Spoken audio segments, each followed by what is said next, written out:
Simon's new at the factory. If you ask him, he'll tell you it's a lousy job. He has to sweep up and carry things around. He only earns $3 an hour. Even so, Simon prefers working here to the alternatives he sees for himself right now. Although his wage is low, Simon appreciates the independence it gives him. Next week, he'll learn how to use a forming machine. That will make things more interesting.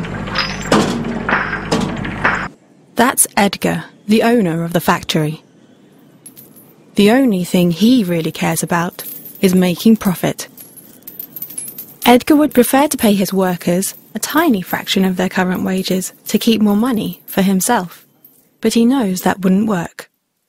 Edgar is in competition with many other business owners.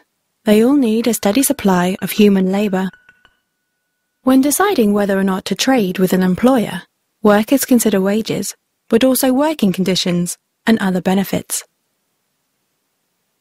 If Edgar's offers aren't attractive enough, workers won't sell him the labour he needs to run his factory.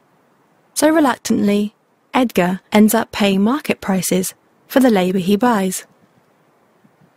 In another part of town, there's a celebration. This group of concerned citizens just got a minimum wage law passed. They were appalled that miserly employers like Edgar could get away with paying so little to workers like Simon. The new minimum wage is $9 an hour. Unfortunately, this doesn't mean that everyone in the town will now earn $9 or more. We already saw how the existence of competing buyers of labour influences the lower limit on what Edgar can get away with paying his workers.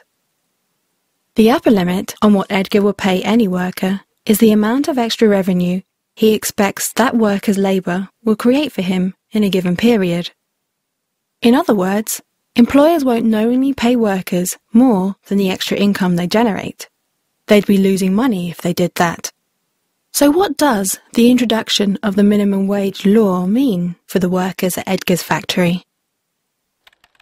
Vicky's work generates $23 an hour for Edgar, and her wage is $15 an hour. For every hour that Vicky works for Edgar, he's left with an extra $8 after he's paid her wage.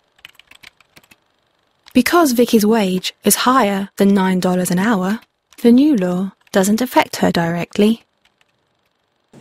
Bob's labour at the factory generates $10 an hour for Edgar, and his wage is $8 an hour. After paying Bob's wage, Edgar is left with an extra $2 for every hour that Bob has worked. But because Bob's wage is less than the legal minimum, if Edgar wants to keep him on, he'll have to pay him more. Edgar calculates that if he raises Bob's wage to the new minimum of $9, he'll still be gaining $1 extra for every hour of Bob's labour after his wages have been paid. Although Edgar will profit less from employing Bob at $9 instead of $8, a little profit is better than none. So Bob gets a raise. But the new law is bad news for Simon. Simon's labour generates only $4 an hour for Edgar. The $9 minimum wage is $5 more than that. Edgar would be losing $5 an hour by keeping Simon on at the new legal minimum. So Simon doesn't get a raise. Instead, he loses his job. Edgar is irritated.